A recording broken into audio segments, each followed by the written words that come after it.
नमस्कार. आज गंगोत्री या ठिकाणी भव्य दिव्य असं एक आदत एक बैल मैदान पार पडतंय आणि याच मैदानातील गट क्रमांक 7 सुटला. गट क्रमांक 7 होता बैलगाडी क्षेत्रातील प्रसिद्ध वनामत ड्रायव्हर विठ्ठल नाना बोधकर यांचा तेजा. मित्रांनो, तेजाने या गटामध्ये सुट्टा निकाल घेऊन गाडी सेमीसाठी पात्र झाली. पण सर्वांनाच प्रश्न पडला, नक्की पायरा कोण होता? कोण म्हणताय डिस्को होता, तर कोण म्हणताय शॉटगन नांद्या होता. मित्रांनो, माझ्या माहितीनुसार हा पायरा डिस्कोचा असू शकतो. बघूया. ज्याला कोणाला माहीत असेल की पायरा नक्की कोण आहे, त्यानं कमेंट करून नक्कीच सांगा.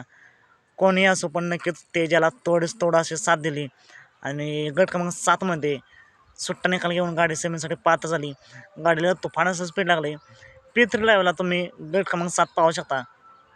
तेजाला आणि त्याच्या जोडीदाराला, मग डिस्को असो नाही तर नंद्या असो, सेमीसाठी खूप साऱ्या शुभेच्छा. नक्कीच आज ही गाडी गुलाला दिसावी हीच इच्छा. कालच विठ्ठल चिक्याने गुलाल घेतला आहे. बघूया सलग दुसऱ्या दिवशी विठ्ठल नाना यांना गुलाल भेटतोय का. चला, तुम्ही भेटू पुन्हा एकदा नवीन अपडेट्स भन्नाट अशा नवीन व्हिडिओमध्ये.